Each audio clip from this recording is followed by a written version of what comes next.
Welcome back. Joining us virtually is our finance expert, Nick Sapienza. Good afternoon, Nick. How are you doing today? Hey, Taylor, doing good. So we are breaking down some confusing definitions. This one I can't pronounce. I want to give it a try. Amortization. Did I say it right? You did. You nailed it. So what is that? Great question. So, for anyone watching, we disrupt your viewership of the GameStop and day trading Reddit debacle to talk to you about amortization today.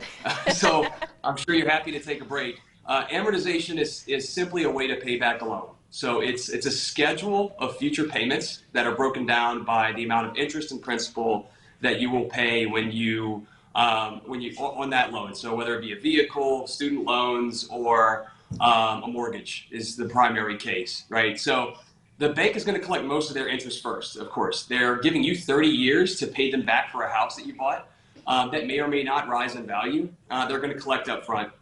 So in the beginning, 90% of your payment might be going to interest, and then somewhere along the curve or the amortization schedule, you'll be paying more in principal than interest. But what's really important is to understand how this works and to use it in your financial planning. So you can use it as a guide to see the total cost of your loan and the amount of interest you'll pay, the impact that paying more or more frequently can have on your total out-of-pocket costs, or adding an extra little bit of money per month to principal and accelerating the equity in your house. The impact that it can have on refinancing or paying off your debt early. So it's really important to just get the full picture. Yeah. But most importantly, here's the thing. With interest rates so low, it's basically free money. You can afford a lot more house than you could in the past. And people are getting, $500,000 homes for $1,600 to $2,000 per month right now.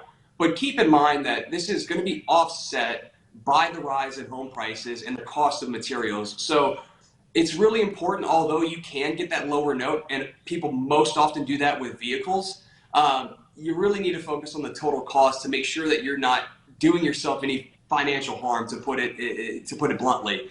But focus on that total cost. So take a look at that amortization schedule before you make the purchase. And if you've made that purchase, make sure that you're keeping an eye on it and that you know what you can do to optimize that situation. So is there a way, people are just doing some research ahead of time, is there a way that they can calculate their amortization?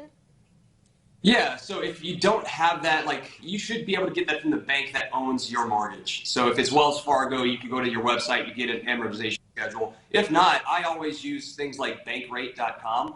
Bankrate will allow you to put in your interest rate, your monthly payment, or your principal balance and the equity that you have, and it'll create an amortization schedule for you. Wonderful. Nick, you always explain things so well, and you mentioned the GameStop and Reddit debacle. We're actually going to be talking about that next week, so you guys don't want to miss it. Nick, thank you so much for joining us today. Thanks, Taylor. If you at home want to rewatch this, it's going to be on our website, klaf.com. Before we go to break, let's send it on over to Adam Olivier.